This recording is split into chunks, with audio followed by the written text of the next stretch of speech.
ਸਤਿ ਸ਼੍ਰੀ ਅਕਾਲ। ਤੁਸੀਂ ਜੁੜੇ ਹੋਏ ਹੋ ਪੰਜਾਬੀ ਰੇਡੀਓ ਯੂਐਸਏ ਦੇ ਨਾਲ ਤੇ ਮੈਂ ਹਾਂ ਪ੍ਰਵੀਨ ਸ਼ਰਮਾ ਲੈ ਕੇ ਹਾਜ਼ਰ ਹਾਂ programme update Canada. Update Canada programme ਦੇ ਵਿੱਚ ਗੱਲਬਾਤ ਕਰਾਂਗੇ ਕੈਨੇਡਾ ਦੇ ਵਿੱਚ ਵਾਪਰੀਆਂ ਕੁਝ ਤਾਜ਼ਾ ਤੇ ਕੁਝ ਖਾਸ ਖਬਰਾਂ ਦੇ ਬਾਰੇ। ਪਰ ਉਸ ਤੋਂ ਪਹਿਲਾਂ ਧੰਨਵਾਦ ਕਰਦੇ ਚੱਲੀਏ ਸਪਾਂਸਰਸ ਦਾ। ਖਾਲਸਾ ਇੰਸ਼ੋਰੈਂਸ ਏਜੰਸੀ ਵਾਲੇ ਜਿਨ੍ਹਾਂ ਤੋਂ ਤੁਸੀਂ ਹਰ ਤਰੀਕੇ ਦੀ ਇੰਸ਼ੋਰੈਂਸ ਲੈ ਸਕਦੇ ਹੋ। ਇੰਸ਼ੋਰੈਂਸ ਬਾਰੇ ਪਤਾ ਕਰਨ ਦੇ ਲਈ ਇਹਨਾਂ ਦਾ ਨੰਬਰ ਹੈ 408 272 2500।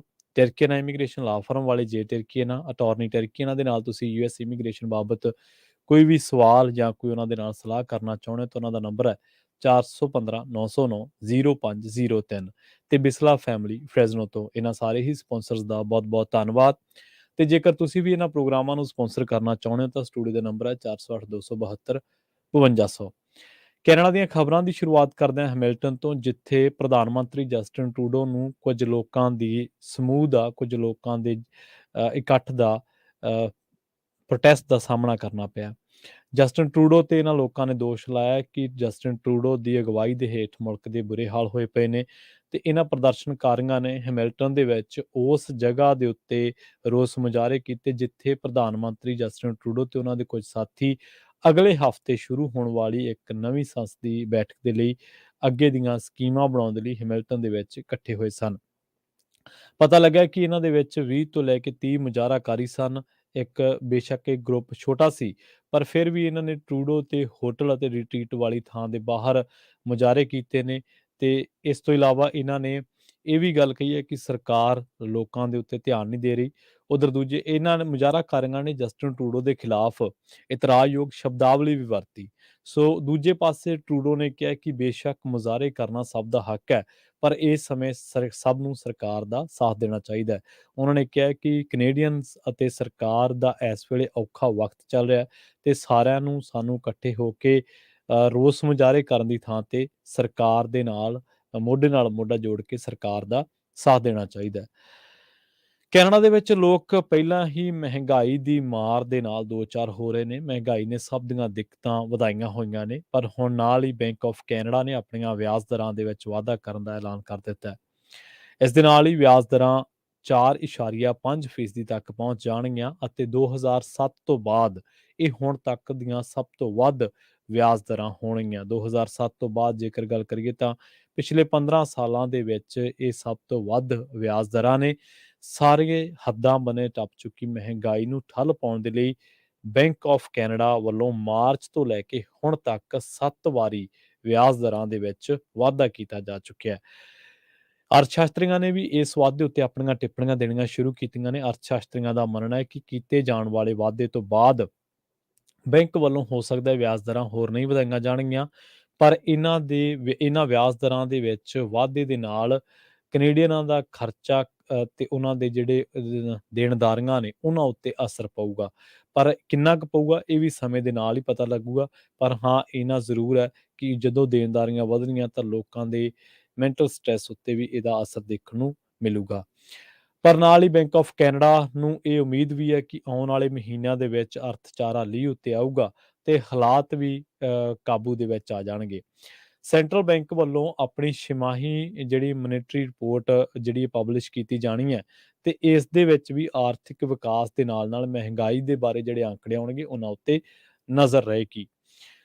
ਗੱਲ ਕਰਦੇ ਹਾਂ ਵਿੱਤ ਮੰਤਰੀ ਤੇ ਉਪ ਪ੍ਰਧਾਨ ਮੰਤਰੀ ਕ੍ਰਿਸਟੀਆ ਫਰੀਲੈਂਡ ਦੇ ਬਿਆਨ ਦੀ। ਉਹਨਾਂ ਨੇ ਇੱਕ ਬਿਆਨ ਜਾਰੀ ਕਰਦਿਆਂ ਕਿਹਾ ਕਿ 2023 ਦੇ ਵਿੱਚ ਯੂਕਰੇਨ ਜਦੋਂ ਜਿੱਤੂਗਾ ਤਾਂ ਵਿਸ਼ਵ ਅਰਥਚਾਰੇ ਨੂੰ ਵੱਡਾ ਹੁਲਾਰਾ ਮਿਲੂਗਾ।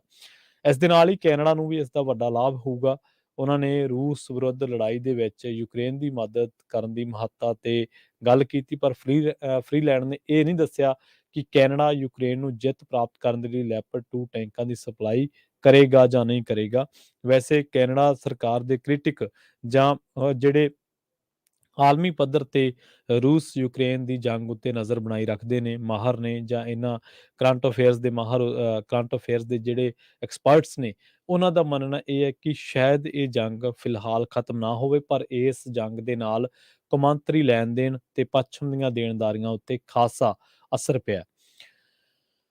ਟੋਰਾਂਟੋ ਦੇ ਮੇਅਰ ਜੌਨ ਟੋਰੀ ਨੇ ਕੈਨੇਡਾ ਦੇ ਵਿੱਚ ਮਾਨਸਿਕ ਸਿਹਤ ਸੰਕਟ ਦਾ ਮੁੱਦਾ ਚੁੱਕਿਆ ਤੇ ਉਹਨਾਂ ਨੇ ਕਿਹਾ ਕਿ ਇਸ ਮਸਲੇ ਤੇ ਸਰਕਾਰ ਦੇ ਸਾਰੇ ਪੱਧਰਾਂ ਦੀ ਨੁਮਾਇੰਦਗੀ ਦੇ ਨਾਲ ਇੱਕ ਰਾਸ਼ਟਰੀ ਪੱਧਰ ਤੇ ਸੰਮੇਲਨ ਹੋਣਾ ਚਾਹੀਦਾ ਹੈ, ਜਿਸ ਦੇ ਵਿੱਚ ਕੈਨੇਡਾ ਦੇ ਵਿੱਚ ਮਾਨਸਿਕ ਸਿਹਤ ਦੇ ਮਸਲੇ ਦੀ ਗੱਲ ਕੀਤੀ ਜਾ ਸਕੇ। ਟੋਰੀ ਨੇ ਕਿਹਾ ਕਿ ਇਸ ਵਿਚਾਰ ਚਰਚਾ ਦੇ ਵਿੱਚ ਸੂਬਾਈ ਅਤੇ ਸੰਘੀ ਨਗਰ ਪਾਲਿਕਾਵਾਂ ਦੇ ਨਾਲ ਸਰਕਾਰ ਦੇ ਨਾਲ ਜੁੜੀਆਂ ਹੋਰ ਜਥੇਬੰਦੀਆਂ ਵੀ ਸ਼ਾਮਲ ਹੋਣੀਆਂ ਚਾਹੀਦੀਆਂ ਨੇ। ਟੋਰੀ ਨੇ ਕਿਹਾ ਕਿ ਇੱਕ ਅਜਿਹਾ ਸੰਮੇਲਨ ਬੁਲਾਇਆ ਜਾਣਾ ਚਾਹੀਦਾ ਜਿਸ ਵਿੱਚ ਮੇਅਰ ਤੋਂ ਲੈ ਕੇ ਮੰਤਰੀ, ਪ੍ਰੀਮੀਅਰ ਅਤੇ ਪ੍ਰਧਾਨ ਮੰਤਰੀ ਹੋਣ ਤੇ ਵਿਚਾਰ ਵਟਾਂਦਰਾ ਕਰਨ ਕਿ ਮਾਨਸਿਕ ਸਿਹਤ ਅਤੇ ਨਸ਼ਾਖੋਰੀ ਦੀਆਂ ਚੁਣੌਤੀਆਂ ਦੇ ਨਾਲ ਜੀ ਰਹੇ ਲੋਕਾਂ ਦਾ ਸਮਰਥਨ ਕਿਵੇਂ ਕਰਨਾ, ਉਹਨਾਂ ਲੋਕਾਂ ਨੂੰ ਇਹਨਾਂ ਚੀਜ਼ਾਂ ਦੇ ਵਿੱਚੋਂ ਕੱਢ ਕੇ ਕਿਵੇਂ ਲੈ ਕੇ ਆਉਣਾ ਹੈ। ਅਸਲ ਦੇ ਵਿੱਚ ਕੀ ਹੋਇਆ ਕਿ ਦਸੰਬਰ ਦੇ ਅੱਧ ਦੇ ਵਿੱਚ ਇੱਕ ਸਬਵੇ ਉੱਤੇ ਇੱਕ ਬੇਤਰਤੀਬੇ ਹਮਲੇ ਦੇ ਦੌਰਾਨ ਇੱਕ ਔਰਤ ਦਾ ਚਾਕੂ ਮਾਰ ਕੇ ਕਤਲ ਕਰ ਦਿੱਤਾ ਗਿਆ ਸੀ। ਤਾਂ ਉਸ ਤੋਂ ਬਾਅਦ ਗੱਲ ਨਿਕਲ ਕੇ ਸਾਹਮਣੇ ਇਹ ਸੀ ਕਿ ਇਹ ਹਮਲਾ ਮਾਨਸਿਕ ਤੌਰ ਤੇ ਇੱਕ ਉਦਾਸ ਕਹਿ ਲਓ ਜਾਂ ਮਾਨਸਿਕ ਤੌਰ ਤੇ ਚੀਜ਼ਾਂ ਨੂੰ ਸਮਝਣ ਤੋਂ ਅਸਮਰਥ ਬੰਦੇ ਵੱਲੋਂ ਇਸ ਹਮਲੇ ਨੂੰ ਅੰਜਾਮ ਦਿੱਤਾ ਗਿਆ ਸੀਗਾ। ਪਰ ਨਾਲ ਹੀ ਇਹ ਗੱਲ ਕਹੀ ਹੈ ਕਿ ਉਹ ਕਹਿੰਦੇ ਕਿ ਹੁਣ ਜਿਹੜੇ ਮਾਨਸਿਕ ਸਿਹਤ ਤੇ ਜਿਹੜਾ ਖਰਚਾ ਕਰ ਰਹੇ ਆ, ਉਹਦੀ ਘਾਟ ਦਾ ਅਸਰ ਇਹ ਹੈ ਕਿ ਕੈਨੇਡੀਅਨ ਮਿਊਨਿਸਪੈਲਿਟੀ ਦੀਆਂ ਸੜਕਾਂ ਦੇ ਉੱਤੇ ਇਹਦੇ ਅੰਜਾਮ ਦੇਖੇ ਜਾ ਸਕਦੇ ਨੇ। ਤਾਂ ਉਹਨਾਂ ਨੇ ਕਿਹਾ ਕਿ ਇਹ ਇੱਕ ਸੰਮੇਲਨ ਹੋਣਾ ਚਾਹੀਦਾ ਜਦੋਂ ਅਸੀਂ ਸਾਰਿਆਂ ਨੂੰ ਮਾਨਸਿਕ ਸਿਹਤ ਬਾਰੇ ਜਾਗਰੂਕ ਕਰ ਸਕੀਏ ਤੇ ਉਹਨਾਂ ਦੀ ਕਿਸੇ ਨਾ ਕਿਸੇ ਤਰੀਕੇ ਨਾਲ ਮਦਦ ਕਰ ਸਕੀਏ। ਗੱਲ ਕਰੀਏ ਕੈਨੇਡਾ ਦੇ ਵਿੱਚ ਹੈਲਥ ਕੇਅਰ ਦੇ ਲਈ ਨਵੇਂ ਫੰਡਾਂ ਸੰਬੰਧੀ ਜਿਹੜੀ ਡੀਲ ਹੈ ਉਸ ਦੇ ਮਸਲੇ ਦੀ, ਇਹਦੇ ਬਾਰੇ ਖਬਰ ਇਹ ਆ ਰਹੀ ਹੈ ਕਿ ਪ੍ਰਧਾਨ ਮੰਤਰੀ ਜਸਟਿਨ ਟਰੂਡੋ ਤੇ ਕੈਨੇਡਾ ਦੇ ਪ੍ਰੀਮੀਅਰ ਅਗਲੇ ਹਫ਼ਤੇ ਓਟਵਾ ਦੇ ਵਿੱਚ ਮੁਲਾਕਾਤ ਕਰ ਸਕਦੇ ਨੇ। ਟਰੂਡੋ ਵੱਲੋਂ ਛੇਤੀ ਹੀ ਐਲਾਨ ਕੀਤਾ ਜਾਣਾ ਹੈ। ਇਹ ਜਾਣਕਾਰੀ ਦੋ ਫੈਡਰਲ ਅਧਿਕਾਰੀਆਂ ਨੇ ਦਿੱਤੀ ਹੈ, ਮੀਡੀਆ ਦੇ ਨਾਲ ਸਾਂਝੀ ਕੀਤੀ ਹੈ ਤੇ ਉਹਨਾਂ ਦਾ ਦਾਅਵਾ ਇਹ ਹੈ ਕਿ ਅਗਲੇ ਹਫ਼ਤੇ ਪਾਰਲੀਮੈਂਟ ਦੀ ਕਾਰਵਾਈ ਮੁੜ ਸ਼ੁਰੂ ਹੋਣ ਤੋਂ ਪਹਿਲਾਂ ਪ੍ਰਧਾਨ ਮੰਤਰੀ ਤੇ ਉਹਨਾਂ ਦੇ ਮੰਤਰੀ ਮੰਡਲ ਵੱਲੋਂ ਹੈਮਿਲਟਨ, ਓਨਟਾਰੀਓ ਦੇ ਵਿੱਚ ਜਿਹੜਾ 3 ਰੋਜ਼ਾ ਰਿਟਰੀਟ ਪ੍ਰੋਗਰਾਮ ਦੇ ਵਿੱਚ ਹਿੱਸਾ ਲਿਆ ਜਾ ਰਿਹਾ ਹੈ, ਉਹਦੇ ਵਿੱਚ ਉਹਦੇ ਦਰਮਿਆਨ ਪ੍ਰੋਵਿੰਸਾਂ ਤੇ ਟੈਰੀਟਰੀਜ਼ ਦੇ ਨਾਲ ਫੈਡਰਲ ਸਰਕਾਰ ਵੱਲੋਂ ਕੀਤੇ ਜਾਣ ਵਾਲੇ ਨਵੇਂ ਹੈਲਥ ਕੇਅਰ ਫੰਡਿੰਗ ਸਮਝੌਤੇ ਉੱਤੇ ਗੱਲਬਾਤ ਹੁੰਦੀ ਰਹੇਗੀ ਤੇ ਇਹ ਮੁੱਦਾ ਅਹਿਮ ਛਾਇਆ ਰਹੂਗਾ। ਨਾਲ ਹੀ ਇਹ ਗੱਲ ਕਹੀ ਗਈ ਹੈ ਕਿ ਇਹ ਮੀਟਿੰਗ ਫੰਡਿੰਗ ਸੰਬੰਧੀ ਨਵਾਂ ਸਮਝੌਤਾ ਫਾਈਨਲ ਕਰਨ ਲਈ ਤਾਂ ਨਹੀਂ ਹੋਊਗੀ, ਪਰ ਇਸ ਸਮਝੌਤੇ ਤੱਕ ਪਹੁੰਚਣ ਦੀਆਂ ਕੋਸ਼ਿਸ਼ਾਂ ਨੂੰ ਹੋਰ ਤੇਜ਼ ਕਰਨ ਵਾਸਤੇ ਜ਼ਰੂਰ ਹੋ ਸਕਦੀ ਹੈ। ਇੱਥੇ ਜ਼ਿਕਰ ਕਰਦੇ ਚੱਲੀਏ ਕਿ 3 ਸਾਲ ਕੋਵਿਡ-19 ਮਹਾਮਾਰੀ ਤੇ ਹੈਲਥ ਕੇਅਰ ਵਰਕਰਸ ਦੀ ਘਾਟ ਕਰਕੇ ਕੈਨੇਡਾ ਦਾ ਹੈਲਥ ਕੇਅਰ ਸਿਸਟਮ ਅਕਸਰ ਸੁਰਖੀਆਂ ਦੇ ਵਿੱਚ ਰਹਿੰਦਾ ਹੈ ਤੇ ਮਾਹਰਾਂ ਦਾ ਮੰਨਣਾ ਇਹ ਹੈ ਕਿ ਕਾਫੀ ਹੱਦ ਤੱਕ ਡਗਮਗਾ ਚੁੱਕਿਆ ਹੈ। ਪ੍ਰੀਮੀਅਰਸ ਵੱਲੋਂ ਓਟਵਾ ਤੋਂ ਹੈਲਥ ਕੇਅਰ ਬਜਟ ਨੂੰ 22% ਤੋਂ ਵਧਾ ਕੇ 35% ਕਰਨ ਦੀ ਮੰਗ ਲਗਾਤਾਰ ਕੀਤੀ ਜਾ ਰਹੀ ਹੈ ਤਾਂ ਜੋ ਇਸ ਫੰਡ ਦੇ ਨਾਲ, ਇਸ ਬਜਟ ਦੇ ਨਾਲ ਲੋਕਾਂ ਨੂੰ ਸਿਹਤ ਸਹੂਲਤਾਂ ਮੁਹੱਈਆ ਕਰਵਾਈਆਂ ਜਾ ਸਕਣ। ਟਰੂਡੋ ਤੇ ਸਿਹਤ ਮੰਤਰੀ ਜੀਨ ਯੂਵੇਸ ਡਕਲਜ਼ ਵੱਲੋਂ ਹਲੇ ਤੱਕ ਇਹ ਸਪਸ਼ਟ ਨਹੀਂ ਕੀਤਾ ਗਿਆ ਕਿ ਓਟਵਾ ਹੈਲਥ ਕੇਅਰ ਦੇ ਲਈ ਹੋਰ ਕਿੰਨਾ ਫੰਡ ਦੇਣਾ ਚਾਹੁੰਦਾ ਜਾਂ ਆਉਣ ਵਾਲੇ ਦਿਨਾਂ ਦੇ ਵਿੱਚ ਇਸ ਫੰਡ ਦੇ ਵਿੱਚ ਕਿੰਨਾ ਇਜ਼ਾਫਾ ਹੋਰ ਹੋਊਗਾ। ਕੱਲ ਦੁਪਹਿਰੇ ਇੱਕ ਹਾਰਫੋਰਡ ਵਿਲੇਜ ਦੇ ਵਿੱਚ ਸਪੈਂਡਨਾ ਐਵੀਨਿਊ ਦੇ ਵਿੱਚ ਟੀਟੀਸੀ ਸਟਰੀਟ ਕਾਰ ਉੱਤੇ ਇੱਕ ਔਰਤ ਵੱਲੋਂ ਦੂਜੀ ਔਰਤ ਦੇ ਸਿਰ ਦੇ ਵਿੱਚ ਅਤੇ ਮੂੰਹ ਉੱਤੇ ਚਾਕੂ ਦੇ ਨਾਲ ਵਾਰ ਕੀਤੇ ਗਏ ਸਨ। ਤਾਂ ਉਸ ਤੋਂ ਬਾਅਦ ਹੁਣ ਉਸ ਨੂੰ ਗ੍ਰਿਫਤਾਰ ਕਰ ਲਿਆ ਗਿਆ।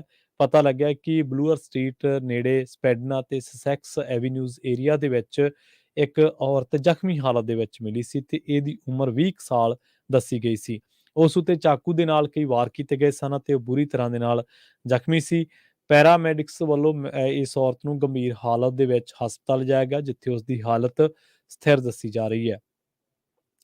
ਪੁਲਿਸ ਨੇ ਦੱਸਿਆ ਕਿ ਇਸ ਹਮਲੇ ਦੇ ਸਬੰਧ ਦੇ ਵਿੱਚ ਇੱਕ 40 ਸਾਲਾ ਔਰਤ ਨੂੰ ਗ੍ਰਿਫਤਾਰ ਕੀਤਾ ਗਿਆ ਤੇ ਉਹਦੇ ਉੱਤੇ ਇਸ ਹਮਲੇ ਨੂੰ ਅੰਜਾਮ ਦੇਣ ਦੇ ਚਾਰਜ ਲੱਗ ਸਕਦੇ ਨੇ।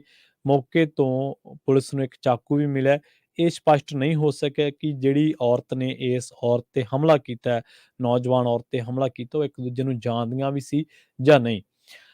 ਲੰਘੇ ਦਿਨੀ ਟੀਟੀਸੀ ਮੁਲਾਜ਼ਮਾਂ ਦੀ ਕੁੱਟਮਾਰ ਕਰਨ ਦੇ ਮਾਮਲੇ ਦੇ ਵਿੱਚ ਪੁਲਿਸ ਨੂੰ ਉਹਨਾਂ ਨਾਬਾਲਗਾਂ ਦੀ ਭਾਲ ਸੀ, ਟੀਨੇਜਰਸ ਦੀ ਭਾਲ ਸੀ ਟੋਰਾਂਟੋ ਦੇ ਵਿੱਚ, ਜਿਨ੍ਹਾਂ ਟੀਨੇਜਰਾਂ ਨੇ ਇਸ ਘਟਨਾ ਨੂੰ, ਵਾਰਦਾਤ ਨੂੰ ਅੰਜਾਮ ਦਿੱਤਾ ਸੀ। 10-15 ਅਲੜਾਂ ਵੱਲੋਂ ਟੀਟੀਸੀ ਮੁਲਾਜ਼ਮਾਂ ਦੀ ਕੁੱਟਮਾਰ ਕੀਤੀ ਗਈ ਸੀ ਟੋਰਾਂਟੋ ਦੇ ਵਿੱਚ ਤੇ ਹੁਣ ਇਹ ਜਿਹੜੀ ਕੁੱਟਮਾਰ ਦੀ ਘਟਨਾ ਸੀ, ਇਹਦੇ ਵਿੱਚ ਇੱਕ ਵੀਡੀਓ ਲਗਾਤਾਰ ਵਾਇਰਲ ਹੋ ਰਹੀ ਹੈ ਜਿਸ ਦੇ ਵਿੱਚ ਦੇਖਿਆ ਜਾ ਸਕਦਾ ਕਿ ਸਕਾਰਬਰੋ ਦੀ ਕੈਨੇਡੀ ਰੋਡ ਅਤੇ ਮੈਰੀਅਨ ਰੋਡ ਤੇ ਇੱਕ ਬੱਸ ਖੜੀ ਹੈ ਤੇ ਤਕਰੀਬਨ 1 ਦਰਜਨ ਤੋਂ ਵੱਧ ਨੌਜਵਾਨ ਧੱਕਾ ਮੁੱਕੀ ਕਰ ਰਹੇ ਨੇ। ਪਰ ਫਿਲਹਾਲ ਪੁਲਿਸ ਨੇ ਤਸਦੀਕ ਨਹੀਂ ਕੀਤਾ ਕਿ ਵੀਡੀਓ ਉਹੀ ਹੈ ਜਾਂ ਕਿਸੇ ਹੋਰ ਟੀਟੀਸੀ ਮੁਲਾਜ਼ਮਾਂ ਦੇ ਨਾਲ ਜਿਹੜੀ ਖੈਬੜਬਾਜੀ ਟੀਨੇਜਰਸ ਦੀ ਹੋਈ ਸੀ ਉਹ ਹੋਰ ਕਿਸੇ ਘਟਨਾ ਦੀ ਹੈ। ਪਰ ਇੰਨਾ ਜ਼ਰੂਰ ਹੈ ਕਿ 10-15 ਜਿਹੜੇ ਅਲੜਾਂ ਵੱਲੋਂ ਇਸ ਵਾਰਦਾਤ ਨੂੰ ਅੰਜਾਮ ਦਿੱਤਾ ਗਿਆ ਸੀ, ਉਹਦੇ ਵਿੱਚ ਹੁਣ 13-13 ਸਾਲ ਦੀ ਉਮਰ ਦੇ 4 ਜਣਿਆਂ ਨੂੰ ਪੁਲਿਸ ਨੇ ਗ੍ਰਿਫਤਾਰ ਕਰਨ ਦਾ ਦਾਅਵਾ ਕੀਤਾ ਤੇ ਪੁਲਿਸ ਨੇ ਇਹ ਦਾਅਵਾ ਕੀਤਾ ਕਿ ਇਹਨਾਂ ਜਣਿਆਂ ਨੇ ਹੀ ਜਿਹੜਾ ਇਸ ਘਟਨਾ ਨੂੰ, ਇਸ ਵਾਰਦਾਤ ਨੂੰ ਅੰਜਾਮ ਦਿੱਤਾ ਸੀ। ਸੋ ਇਸ ਦੇ ਨਾਲ ਹੀ ਪ੍ਰੋਗਰਾਮ ਅਪਡੇਟ ਕੈਨੇਡਾ ਨੂੰ ਆਪਾਂ ਇੱਥੇ ਹੀ ਸਮਾਪਤ ਕਰਾਂਗੇ। ਕੈਨੇਡਾ ਦੇ ਨਾਲ ਜੁੜੀਆਂ ਖਬਰਾਂ, ਅਪਡੇਟ ਕੈਨੇਡਾ ਪ੍ਰੋਗਰਾਮ ਹਰ ਰੋਜ਼ ਪੰਜਾਬੀ ਰੇਡੀਓ ਯੂਐਸਏ ਤੇ ਇਸ ਵੇਲੇ ਹੀ ਪ੍ਰਸਾਰਿਤ ਹੋਇਆ ਕਰੇਗਾ। ਜੁੜੇ ਰਹੋ ਪੰਜਾਬੀ ਰੇਡੀਓ ਯੂਐਸਏ ਦੇ ਨਾਲ। ਪੰਜਾਬੀ ਰੇਡੀਓ ਯੂਐਸਏ ਦੀ ਅਗਲੀ ਪੇਸ਼ਕਸ਼ ਪ੍ਰੋਗਰਾਮ ਕੁਝ ਗੱਲਾਂ ਤੇ ਕੁਝ ਗੀਤ, ਜਿਸ ਦੇ ਵਿੱਚ ਤੁਸੀਂ ਸਟੂਡੀਓ ਦੇ ਵਿੱਚ ਕਾਲ ਕਰਕੇ ਆਪਣੀ ਮਨਪਸੰਦ ਦਾ ਕੋਈ ਵੀ ਗੀਤ ਲਗਵਾ ਸਕਦੇ ਹੋ। ਨੰਬਰ ਹੈ 408 272 5200। ਬਹੁਤ ਬਹੁਤ ਧੰਨਵਾਦ।